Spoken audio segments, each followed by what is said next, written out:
This video was originally a two-part TikTok series. It has been consolidated here for your viewing pleasure. These are their stories. Da-da!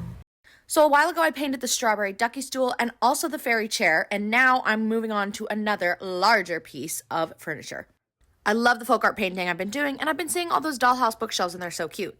I found this bookshelf on Facebook Marketplace. It's like laminate printed on, something like that. It is raised, but it's not painted. It's weird. And I wanted to go a completely different color. I'm doing blue with red, very gender neutral. It's kind of like this style, and I really love it lately, but apparently so does everyone. But that's okay. This is the primer that can go on laminate, like IKEA furniture type stuff. And I sanded it so dutifully, even with that bruise on my arm, because I fought a Metro door and I won. I won against that door. I sanded especially well on all the raised printed florals, and this primer was smelly, but it worked great. I was a huge lover of the fluted detail on the roof, even though it was hard to paint, and the windows with the shutters are adorable. I gave a nice blue coat to everything, and I had to go really especially careful around all of the windows because the blue covered well, but not the red. Painting this was my mindless November activity, if you know, you know, and the blue covered in like 2 coats, but the red covered in like 9, and honestly, it's not even still covered. I just gave up. When I had finished blocking in the base colors, I took a picture and sketched on top of it to get my florals down. I wanted to add a little bit of yellow and green. I love the primary color things for kids' stuff right now. It is so quintessentially childhood. I poked some holes in a piece of paper and used it as a template so that my spacing would be perfect. And it was great because then I could just flip the paper over and still poke through the holes for the mirrored side.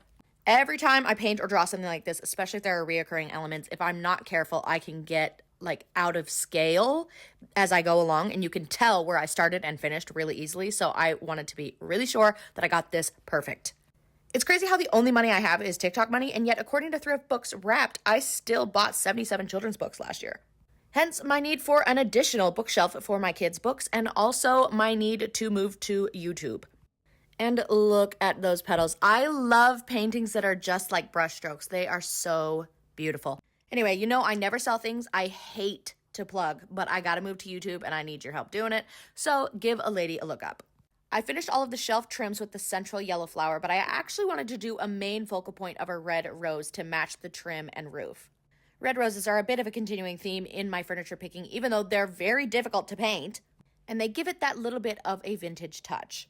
I studied very hard on Pinterest trying to find some like paint stroke folk art roses that I could paint very easily. And what I came up with was nothing like those flowers, but it was easy to paint with simple brush strokes, which is as authentic as it can be.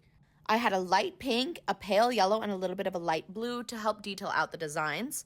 This background color is my absolute favorite color, this blue. And so I was thrilled to make it such a large piece of furniture in the collection, the Made Over Sad Beige collection.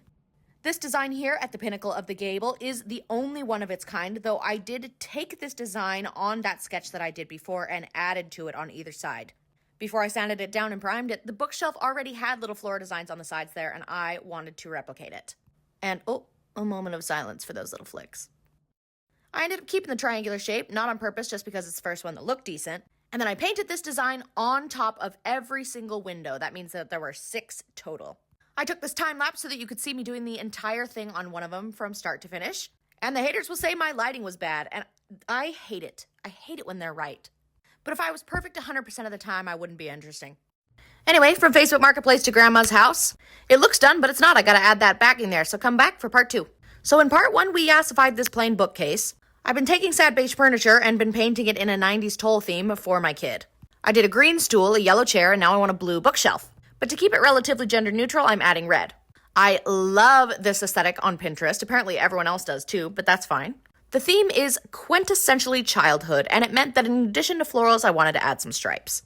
I already showed you my brushstroke flowers that are inspired by 90s toll paintings, you know, like teddy bears and roosters and stuff like that. It's very Norwegian folk art, but it's not Frozen. I hate Frozen, so it's not that. I did it along the front of the bookshelf, and I also added some designs at the sides above the little window cutouts, which, by the way, look amazing on the approach to the bedroom. But that's not it. I also had to do the backing, which meant I had to give it a coat of primer first. I did another sketch to find out what I wanted to do. I was thinking maybe I could do like tiny red stripes or tiny blue and red stripes or tiny blue and red and yellow stripes. There was a thick yellow option, but my homies voted on this one and I wanted to add some red. So I used some masking tape and carefully taped it off with an inclusion from my lovely dog. She wanted to be involved. But to keep the stripes from bleeding, that meant I had to prime it again so that only the white would bleed through. As soon as that was done, I started in with the yellow stripes.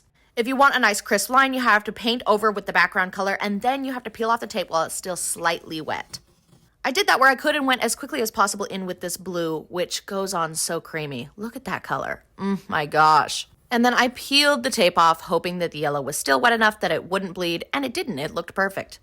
I started then with the flowers. I wanted them about 2.5 inches total, but I was really concerned about my spacing. I wanted this to look really wallpapery, but it's hard to paint it on like that. So my genius idea was making this stamp. I measured it out carefully, and I didn't want you to see it. I got my carving tools out and didn't want you to see this rusty one either. Oops. And Camille, you're thinking, that is not how flowers go. And to that I say, this is why you have a stable job and I'm trying frantically to move to YouTube. You see, my brilliant idea to keep the spacing correct is actually to put the stem and the flower unconnected on the stamp. That way I have the benefit of always having the spacing directly correct on my stamp, and also I can put the red and the green paint on it without ever mixing them up. Since the flowers are going down in a stripe, I'll still get a whole flower with every stamp, but it'll be perfectly spaced and straight. Besides, if I ever want just one flower out of this, I'll just stamp it twice with only one side ever inked at a time.